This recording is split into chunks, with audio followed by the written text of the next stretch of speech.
Selamat datang di kajian kita.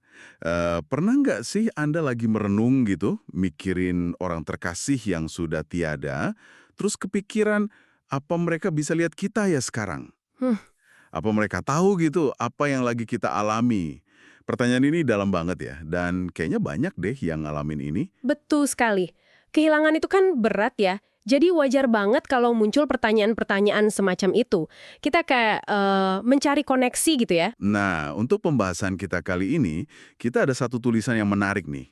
Judulnya, Apakah Orang yang Sudah Meninggal Mengamati Hidup di Bumi? Oke. Misi kita simpel aja, kita mau gali apa sih kata tulisan ini dari sudut pandang Alkitab dan apa relevansinya buat Anda. Sip, mari kita langsung aja lihat temuan utamanya gimana. Oke, jadi gini, temuan pertama dari tulisan ini tuh cukup lugas ya.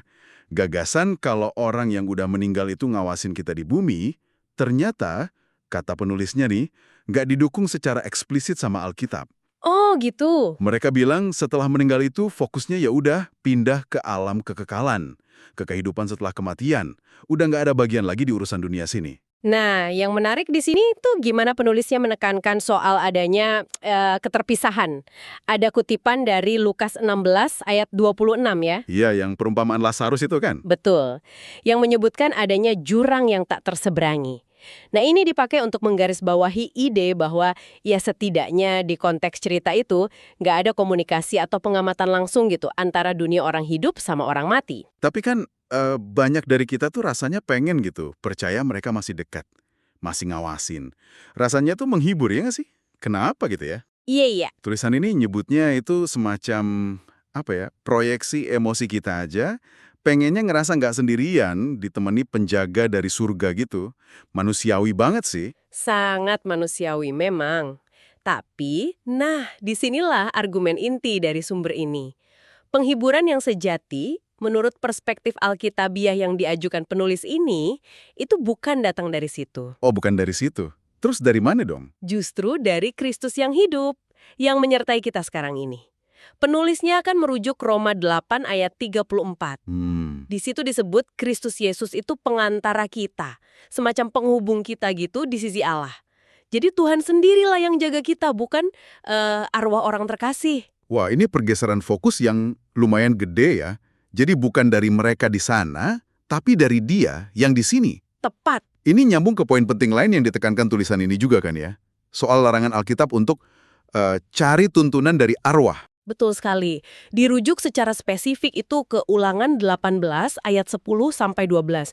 Di situ kan jelas dilarang praktik kayak manggil arwah atau coba komunikasi sama orang mati buat minta petunjuk. Oke, oke. Jadi ini makin memperkuat argumen soal keterpisahan tadi. Jadi kalau kita rangkum nih, pesan utama dari tulisan ini apa dong intinya? Intinya gini, menurut pandangan ini ya, orang percaya yang sudah meninggal itu, ya mereka sekarang istirahat dalam damai.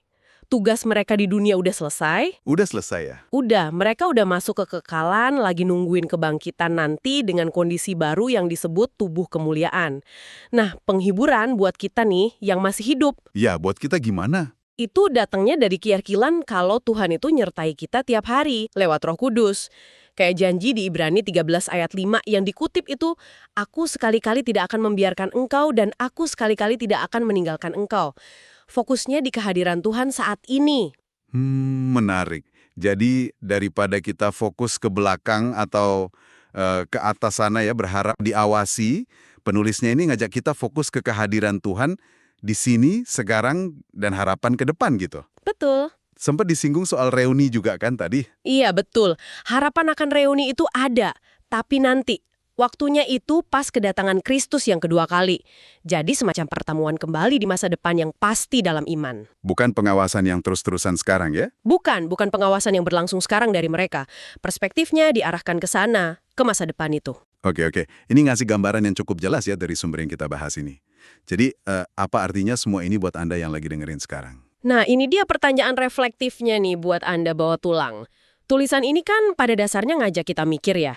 Gimana kalau alih-alih Anda cari rasa nyaman dari bayangan kalau orang terkasih lagi ngawasin Anda, sebuah ide yang menurut sumber ini kurang kuat dasar alkitabiahnya, Anda coba alihkan fokus sepenuhnya gitu. ke Kristus yang hidup, yang menyertai Anda secara nyata saat ini, dan juga kejanjian yang pasti soal reuni kekal nanti di masa depan. Jadi fokusnya digeser ya? Iya, bagaimana pergeseran fokus ini kira-kira bisa bangun pondasi penghiburan sama kekuatan yang mungkin lebih kokoh gitu dalam hidup Anda sehari-hari. Nah, itu sesuatu buat direnungkan lebih dalam.